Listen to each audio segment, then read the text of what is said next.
the lead paint issue, where the United States said that they were basically putting a ban on all Chinese, on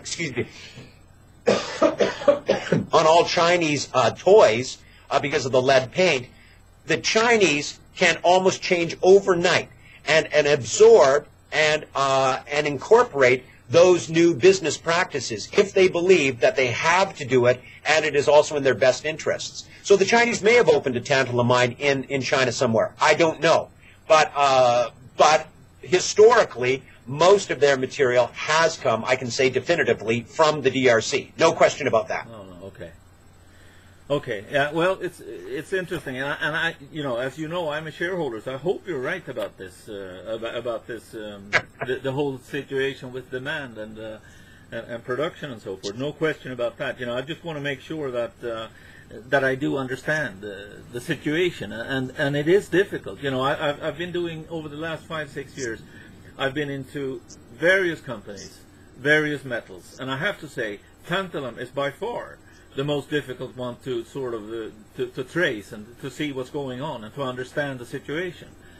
By a landslide, I'd say that. Absolutely, and by the very topic we're on right now, that is one of the main reasons.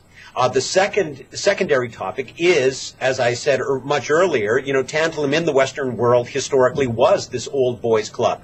It was this oligopoly, you know, between Cabot and Stark and the company that is now called Talison Minerals. So it really was a closed little shop to a certain extent. There was small production coming from Brazil. There was very small production coming from Canada. Very small production coming from Ethiopia. But by and large, it was an oligopoly in the Western. And also this situation with the price, you know, and the contracts, that every producer is actually making up contracts directly with his customer. Now, this is, I mean, you can compare that to the uranium industry, the uranium producers now, but they do have a couple of places that are, you know, keeping track of what's going on and where you can actually find out if the price went up or down week by week, basically.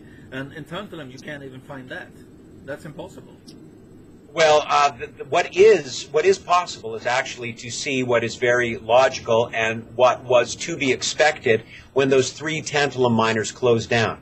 So the net effect of the largest tantalum miner closing down, which was a conflict-free tantalum producer, of course, what did they just do?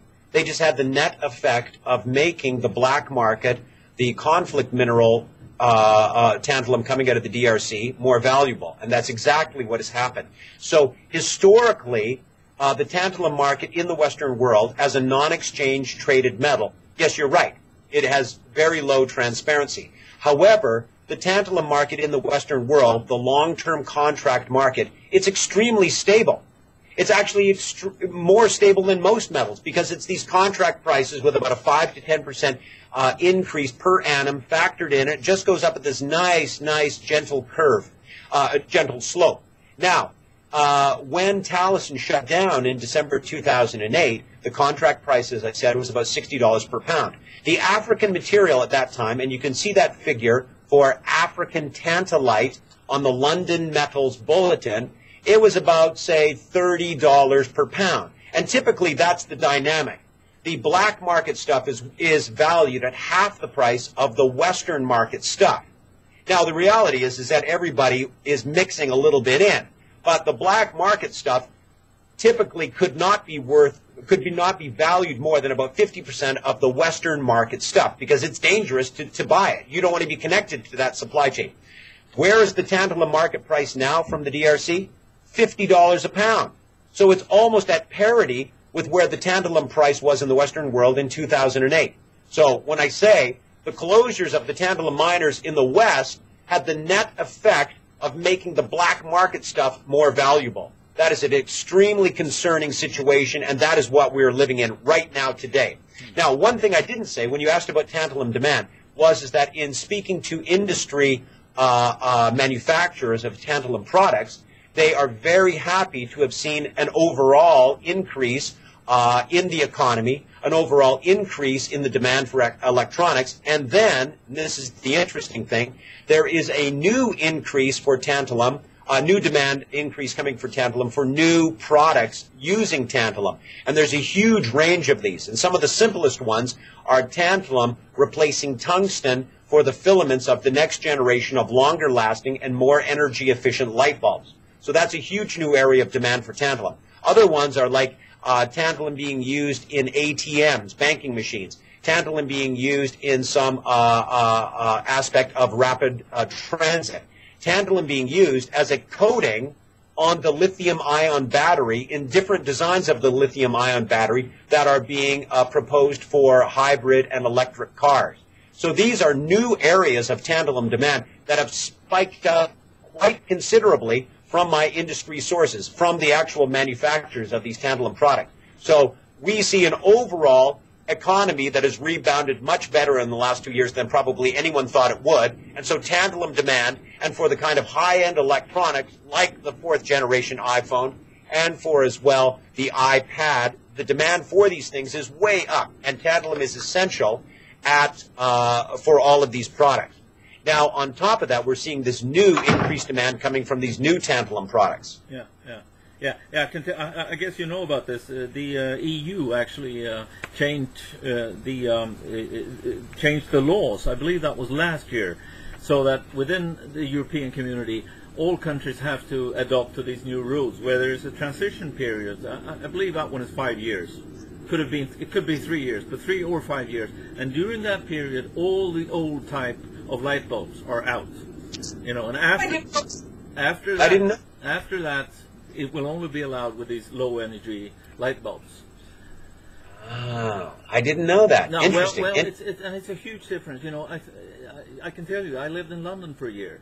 You know, and that was back in 2000. And even then, up here in Sweden, we had started using low energy light bulbs. They were very expensive. Yeah, you have to say that they were very expensive. The price has now come down considerably, very much. I believe they're some 80% or something today down compared to 10 years ago. But still, and when I came to London in 2000, you know, you couldn't even find a low energy light bulb. You know, so the situation in I mean, it's going to change. Obviously, demand for different products once this kicks in. Absolutely. Now, and I'm very glad to hear that, and I'm not surprised. My wife's family is Swedish, and I have the highest respect for Sweden people. And of course, we love the Sedin twins who play for the Vancouver Canucks. And Daniel Sedin, who lives next door to the president of Commerce, by the way. Okay. Just to let yeah. At any rate, but in terms of the EU being more progressive on this, it doesn't surprise me at all. Now, in terms of the EU, and in terms of what you have been talking about, the difficulty finding something on the demand and supply aspects for tantalum, I'm very happy to report that my associates have just returned to Vancouver from 2 meetings. One was at The Hague, and this was at a research institute called the Hague Center for Strategic Studies. Now, this Hague research group / think tank has been contracted by the EU to do a report on tantalum.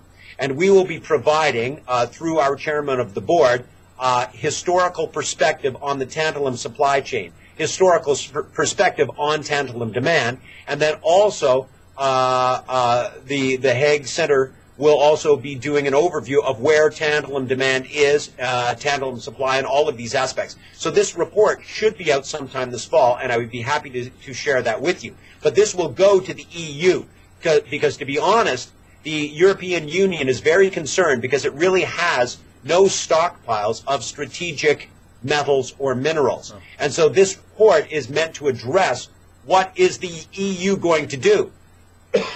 Excuse me. The United States recently launched a $1.2 billion program called Restart. And this was the United States government's attempt to actually bolster or to improve or to try to source more strategic minerals. And just to let you know, the world's second largest